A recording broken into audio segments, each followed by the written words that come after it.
Hi, I'm Tom Stephenson and welcome to Construction Project Management Principles. It's been a long year. 2023 is in the rearview mirror and we're looking forward. We're into 2024 and I've been reflecting the last few weeks on 2023, and it's what I've done for the last 25 years or so, and I've found it very, very helpful. I've also found it a helpful time to sort of set goals for the period in front. And I hear the whole aspect of, well, New Year's resolutions and this sort of thing. I'm not so into New Year's resolutions myself. I'm more into picking a time. It doesn't have to be this time of the year. It can be any time of the year. And there's no time better than the present. So seeing it's a big topic right now, I think it's appropriate that we discuss it. Where do you see yourself in the future? What kind of improvements do you want to see in your life?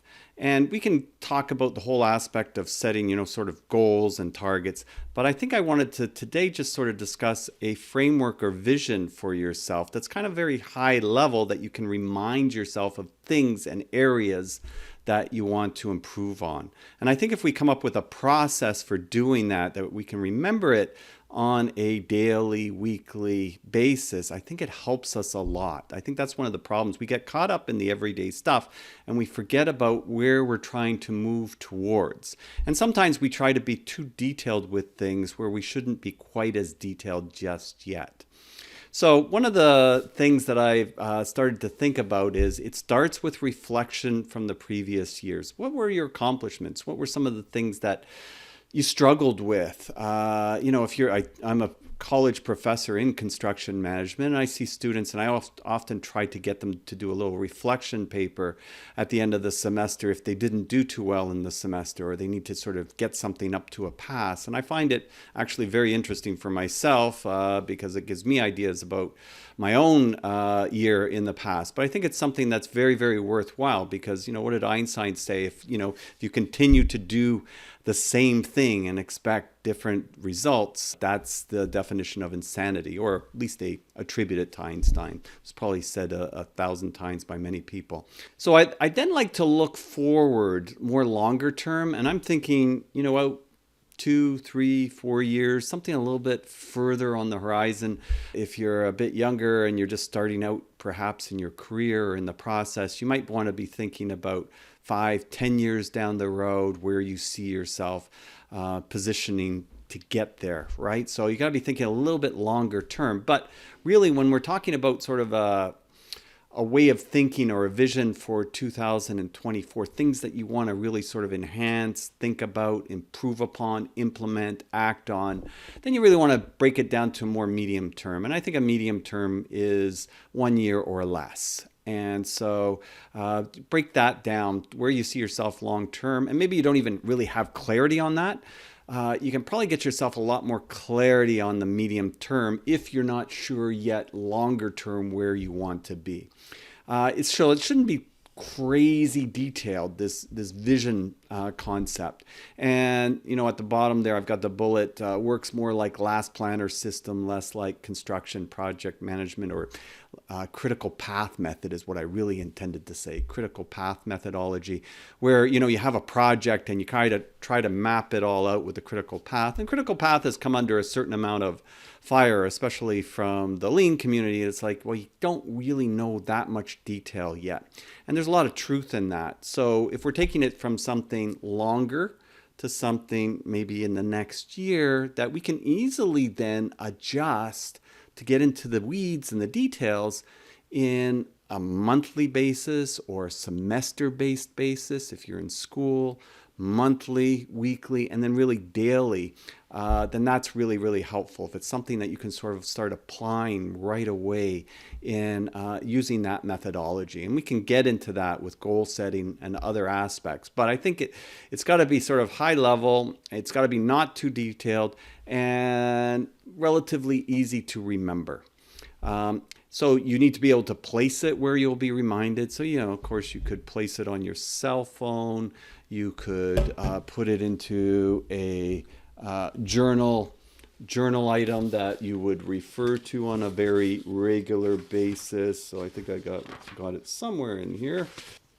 Goals for the year. And so I've kind of got that at a high level though. And I'm referring to it goals, but I'm really thinking of it from a visionary point of view of things that I want to improve on without too much detail at this point. So quarterly, weekly, monthly, daily, and we're in the construction field. Most of the people that subscribe to my channel are either project managers of some sort because of all the Microsoft project videos that I do, or construction project managers, or site supers, project coordinators, or tradespeople, some aspect of construction. So I usually like to sort of keep it to my audience that way, but honestly, this works. Doesn't matter which field you happen to be in.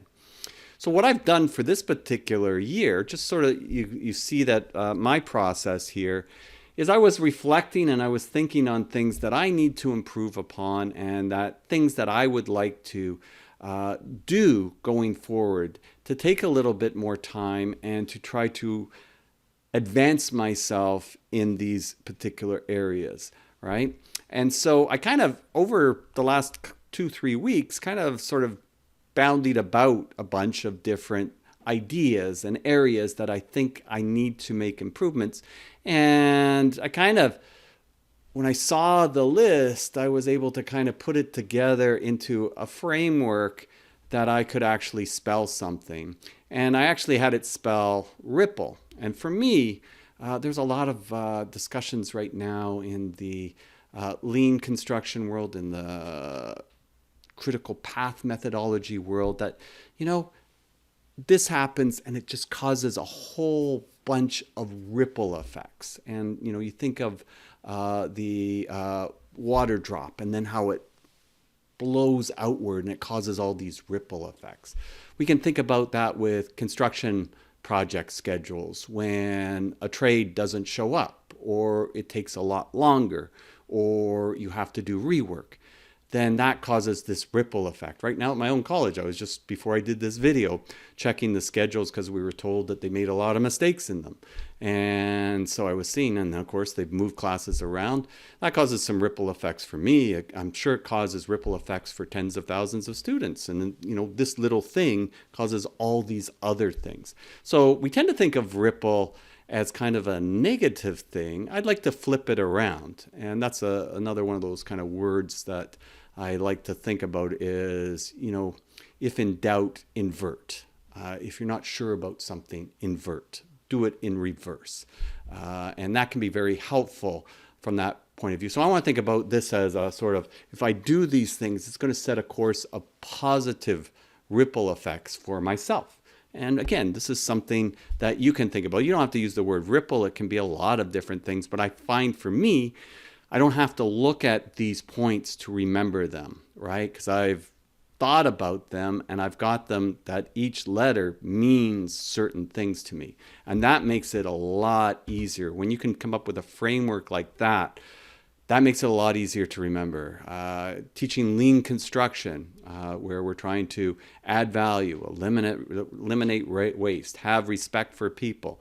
There's a lot of this kind of methodology where there's a word and it helps you to remember things. Like the word downtime in lean is basically for the 8 areas of waste: defects, overproduction, wait time, non-utilized talent, transportation, inventory, motion, extra processing. See how easy that is for me to remember? If I had to remember the 8 separately in different orders, not so easy, not so easy. So I try to do that because that's going to be something I can put on a Post-it. I can have it on the corner of my laptop or my screen. I can see it. I can look it up in my journal. It'll be very easy for me to bring that to the forefront. And so what did I actually mean by ripple? All right, so basically with the R, I looked at resourceful. These are things for me. Again, you look at reflection, and I found that I'm kind of, if something's too bureaucratic for me to change, like even if I have a subscription to something, and I see that it's going to take hours to fix. I've got this one with Microsoft that I've got to fix. And, you know, I've already been on the phone several times and this and that, and it takes hours sometimes to fix these things. I've got to be a little bit more patient with that, and I've got to do it because a lot of times I just put it off. And sometimes these things that I put off are actually costing me because I'm not moving forward. So I've got to look for and figure out ways to be resourceful and get things done, or get others to do them for me is always even better. Delegate, delegate, delegate. The other one is risk. I've been reading a lot on risk, and I usually like to read some background books on a particular topic before I teach it. And this semester, I'm going to be teaching cost control to a bunch of students. And risk is a big deal in cost control. And I've been reading on, with the passing of Charlie Munger, that's Warren Buffett's partner.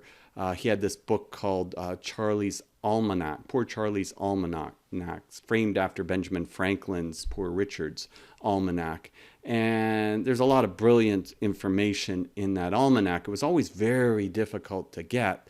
And usually if it was online, it was hundreds of dollars to try to get it. But they've come up with a revised new edition that's got some add-ons of his comments on it. And it's pretty relatively cheap to get on Kindle or iBooks. The other one I've been also reading is Risk, a User's Guide by General Stanley McChrystal.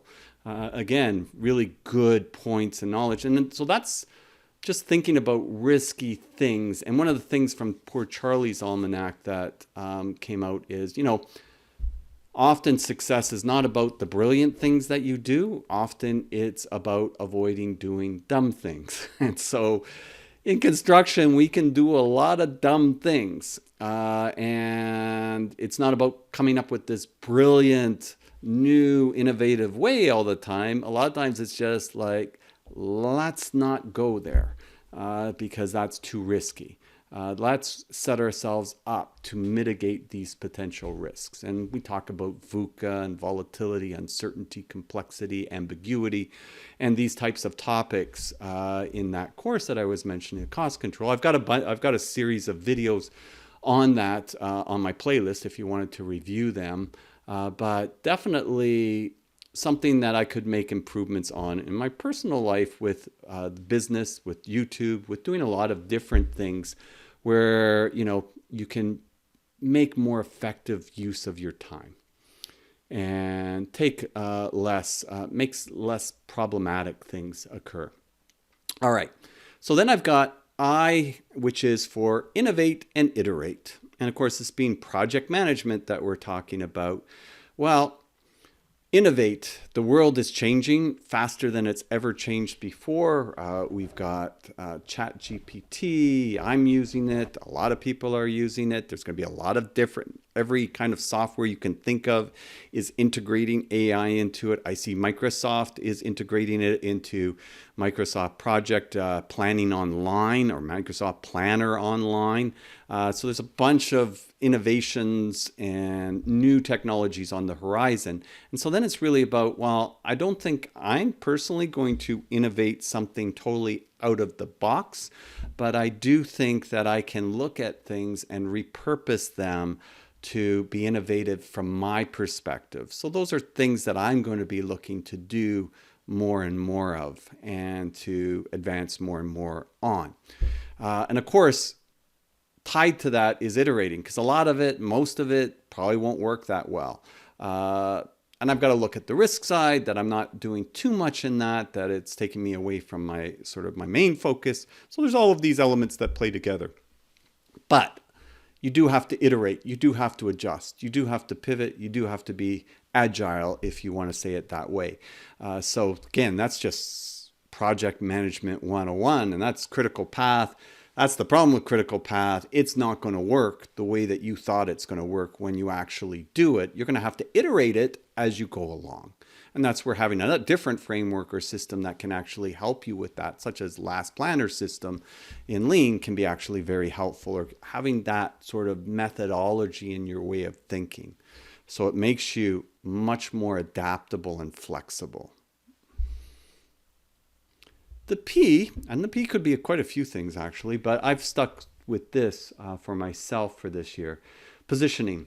So all of those other things that I talked about, they really kind of connect well with positioning. And positioning is just sort of trying to get yourself in a place where as opportunities come up, you can seize them, you can grab them, because you've done a lot of the foundational work that you understand and see an opportunity where somebody else doesn't see an opportunity. And that, positioning yourself in that way, or positioning myself in that way, has always been really helpful. Part of that is, doing things that scratch your own itch. And that's a Tim Ferriss word, or phrase, if you like, you see something that if you get better at that, it's going to help you in your job or your work, but it's also going to help you in this other thing that is happening, which is going to be great. And so that's positioning. I could say that prior to the pandemic, going way back to around 2017, I was offered to do an online course, and the person previous, and I've talked about this before, turned it down and was upset and didn't want to do this online course. And I kind of was like, yeah, it's going to be a lot of work. Maybe I don't want to do it either. And I probably could have got out of it.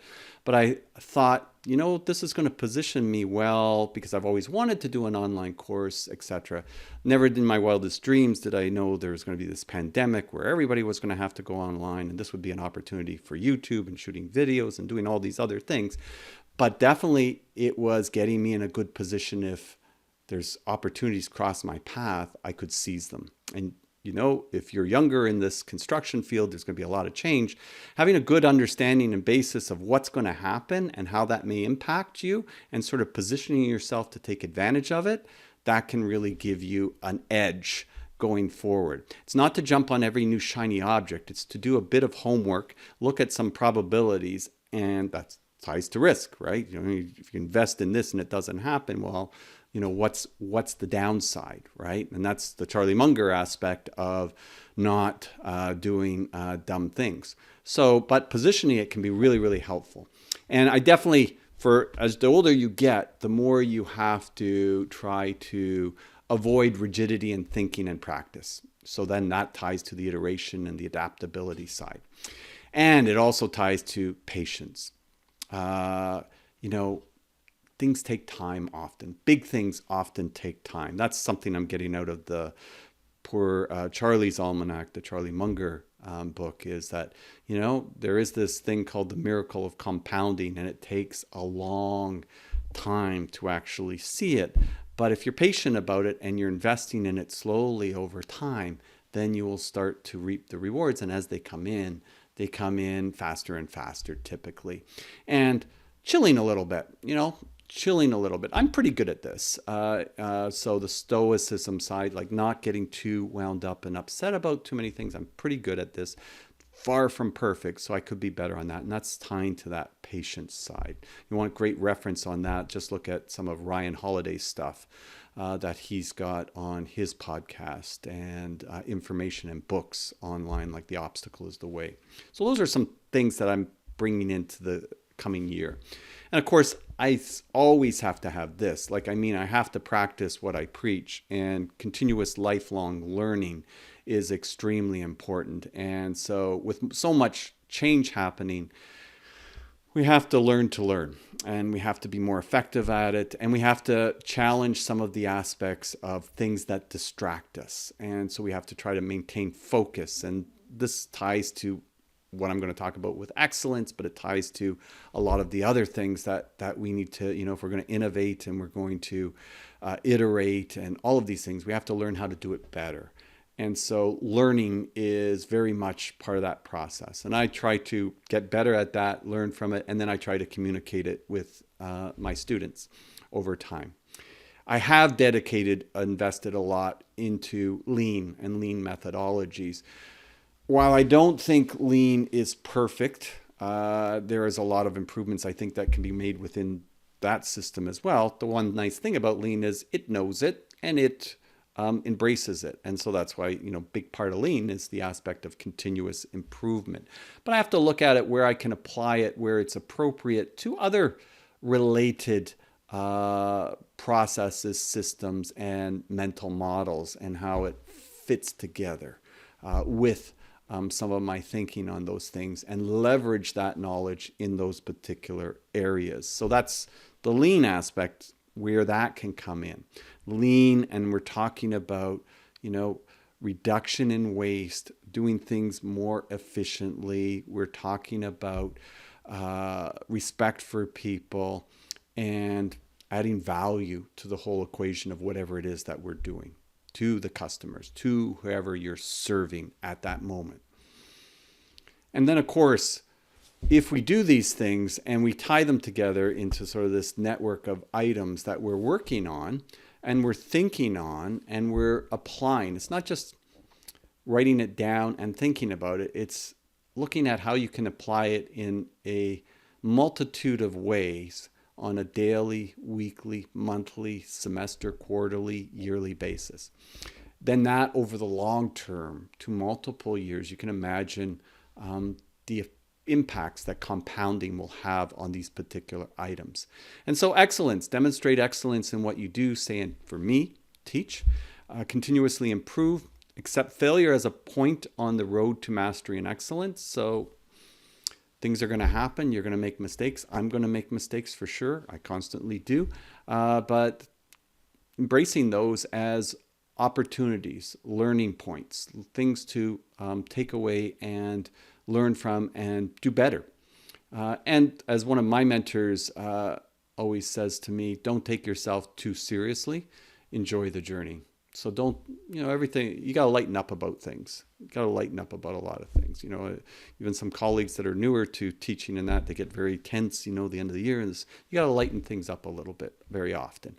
And that's what I've found is good for myself, and it's good for my students that I interact with. And then another book that I've kind of finished reading over the holidays, which I really enjoyed, Arnold Schwarzenegger's Be Useful. He's a character for sure. And when I was a kid in high school, he was the guy, the bodybuilder, and sort of espousing to be this superstar actor. And we kind of sort of said, yeah, right. And next thing you know, he is that. So, he's somebody that definitely is able to have a vision, see where he wants to go, and then take action to get there, and has done it in the world of bodybuilding, in the world of acting, in the world of being governor. I'm quite sure he would have taken it a next step further if he had been born in the U.S. But definitely you can look to other people, whether they're as mentors, whether there's people that you know, or from biographies, the written word, and that can help you to improve your focus, improve your 2024 vision for where you want to go. So this is just one process using a word that I picked, which is ripple. You might have a totally different sort of set. Some of them may give you some ideas, but you have other things where you need to focus your attention on, and then you implement that, and then it gives you something going forward for the year. So I hope this has been helpful as a process or framework. You can do this in a lot of different things, and I found it helpful. So let me know what your comments are. If you enjoyed this, please click subscribe. It helps the channel. Give it a thumbs up, and enjoy 2024. And we'll see you very soon. Have a wonderful day. I'm Tom Stephenson, and we'll see you next time.